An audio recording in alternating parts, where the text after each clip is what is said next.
Hai semua, kita berjumpa lagi di kisahnya Letnan Imam yang berjudul Dia Bukan Milikku pada bab ke-78, Kecelakaan. Tolong tinggalkan jejak setelah kamu menyimak video ini dengan menulis kesan dan pesan di kolom komentar biar kita bisa semakin dekat. Terima kasih. Selamat menyimak. Aku terjatuh saat mobil menghantam tubuhku dengan cepat. Kepala belakangku membentur trotoar. Leherku basah, darah meluncur bebas dari tengkuk. "Hei, ada orang tertabrak mobil!" teriak orang yang berada di sekitarku. Ramai orang-orang mengerubungiku. Saya yang nabrak, saya bertanggung jawab. Teriak seorang wanita mendekat padaku. Saya dokter, saya punya klinik. Tolong bantu orang ini naik ke mobil saya akan bertanggung jawab, kata wanita itu lagi. "Ya ampun, ini bapak polisi yang barusan cukur sama saya," kata tukang cukur yang tadi. "Dia polisi?" tanya wanita itu lagi. "Tolong bantu naikkan ke dalam mobil saya, biar saya obati di klinik saya." "Iya, ini dokter Natalie yang punya klinik Wonderful," kata orang lainnya yang berada di sekitarku. Pandangan kunang-kunang saat mencoba duduk lalu berdiri. "Bisa berdiri, Pak?" tanya seseorang di dekatku. "Iya, bisa," jawabku pelan. "Minggir, kasih jalan," teriak orang yang membantuku berjalan menuju mobil yang menabrakku. Aku duduk di depan, di samping kursi supir. Seorang yang membantu memapahku menyandarkan kursi hingga jok kursi yang aku duduki agak lurus. Aku berbaring miring.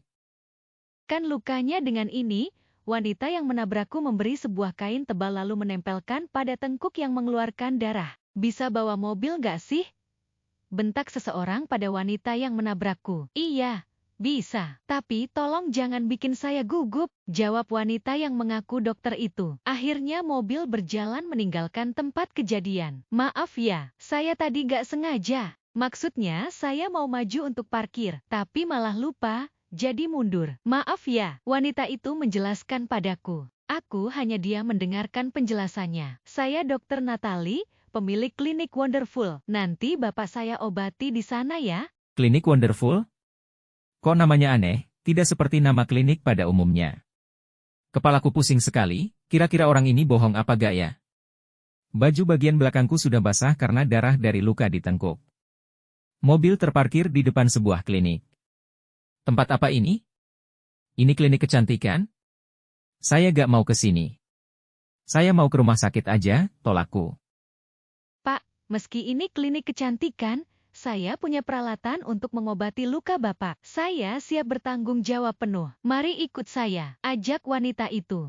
Saya pusing, gak bisa jalan. Jawabku mengulur waktu. Wanita itu meninggalkanku lalu kembali dengan beberapa orang bersamanya. Tolong bantu Bapak ini, bawa ke ruang perawatan, kepalanya bocor. Dokter Natalie memerintahkan beberapa orang. Aku dipapah masuk ke dalam, lalu dibaringkan dengan telungkup di sebuah tempat tidur yang bolong bagian atasnya, sehingga wajahku berada tepat dalam lingkaran lubang kasur tersebut. Beberapa orang di dalam ruangan itu membersihkan luka dan darah yang mengalir, menggunting pakaianku. Sakit sekali saat luka tersebut tersentuh benda-benda lain. Ada rasa dingin, perih dan sangat menyakitkan. Dok, ada customer ingin botok leher. Dokter Tami nggak menangani, kebetulan customer itu ingin diterapi oleh dokter Natalie. Gak mau dengan yang lain. Suara seseorang yang baru masuk ke dalam ruangan. Panggil dokter Tami ke sini dulu. Biar dia yang menangani pasien saya yang ini. Perintah dokter Natalie. Baik, dok. Orang tadi meninggalkan ruangan. Aku menyesap liur sendiri menahan rasa sakit di tengkuk, darah mengalir sampai ke dagu, lalu disiram cairan lagi yang lebih dingin. Itu siapa Nat? Tanya orang yang baru masuk. Tadi gua nabrak orang. Mau maju, tapi ternyata tuasnya belum dipindah ke masih di. Orang ini tepat berada di belakang mobil. Kepala membentur trotoar, jelas dokter Natalie. Gila lu, celaka nih orang. Pingsan gak? Kata orang yang baru. Tadi gak tahu sekarang. Lu tanganin orang ini dulu ya, gua ngerjain orang yang mau botok itu. Kata dokter Natalie hendak meninggalkan tempat. Sebelum dia menjauh, aku menangkap lengannya, "Jangan pergi," kataku lirih. Saya gak jauh, Pak. Ini ada dokter lain yang akan menangani luka Bapak. Bapak tenang dulu ya, pasti akan saya obati. Jawabnya pelan. "Serahkan KTP Anda," Kataku sambil menadahkan tangan, meski telungkup aku bisa tahu pergerakan yang terjadi dalam ruangan ini. Tanganku menerima sebuah kartu, mungkin KTP. Saat kepala ini aku naikkan, darah mengalir lagi. Jangan bergerak dulu, Pak. Simpan aja KTP Dokter Natali itu di saku, jawab orang yang baru tadi. Aku menuruti ucapannya, menyimpan KTP itu di kantong celana karena kepalaku sementara belum boleh digerakkan. Dokter sekarang yang sedang menanganiku tampaknya lebih cekatan dari dokter yang tadi. Rasa sakitnya tidak seberapa tapi yang dikerjakannya sudah selesai. Aku mencoba mengingat suaranya. Sepertinya suaranya tidak asing bagiku. Pak, lukanya telah dibersihkan dan dijahit. Sekarang boleh pindah, istirahat di tempat yang sudah kami sediakan, kata dokter ini lembut. Iya, terima kasih. Aku mencoba duduk tapi rasanya masih pusing. Tanganku meraba tengkuk yang tadi luka, sudah tertutup perban. Kalau belum bisa bangun di sini aja, saya temani. Mau saya bantu menghubungi saudara atau keluarganya, Pak? Dokter tadi menawarkan. Aku mempertimbangkan tawaran dokter itu. Tapi bahaya juga kalau peristiwa ini sampai terdengar ke telinga Mayor Putu, bukannya dapat pertolongan malah dapat hukuman. Tapi paling tidak aku harus menghubungi Fauzan. Mungkin dia kehilanganku. Tasku mana? Aku bertanya pada orang di sekelilingku dengan posisi masih tengkurap. Dari tadi Bapak gak bawa tas, jawab seseorang di dekatku, mungkin dia salah satu perawat. Waktu di barbershop tadi saya bawa tas isi ponsel dan dompet. Di mana tas itu? Aku bertanya lagi. Mereka jadi panik saat aku menanyakan tas. Aku ingat-ingat, selama di mobil Dokter Natali tadi memang tidak membawa tas.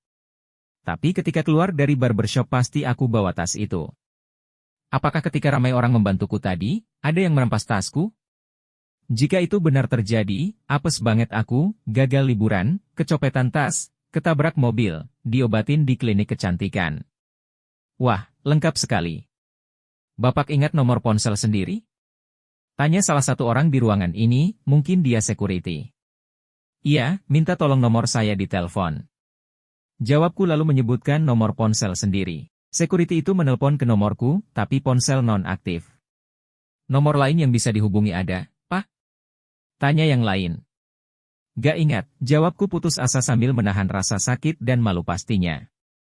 Nama Bapak siapa? Di mana rumahnya? Biar orang kami yang langsung mendatangi dan memberi kabar pada keluarga. Suara lembut dokter yang tadi seperti menghipnotisku. Aku merogoh kantong lalu mengeluarkan KTA yang biasa aku letakkan di luar dompet. Seseorang menerima KTA yang aku berikan. Saya tentara, di situ ada nomor kesatuan saya. Hubungi nomor itu aja. Kataku pasrah. Muhammad Imam Setiawan? Benar itu nama Bapak? Tanya security tadi. Hah, suara lain ikut berkomentar. Iya, jawabku pelan, lalu tiba-tiba betisku dicubit. Aku menekuk kaki karena kaget. Bersambung. Ikuti kisah Letnan Imam selanjutnya dengan judul Dia Bukan Milikku. Karya Sitanya Fahmi. Tersedia di aplikasi KBM App.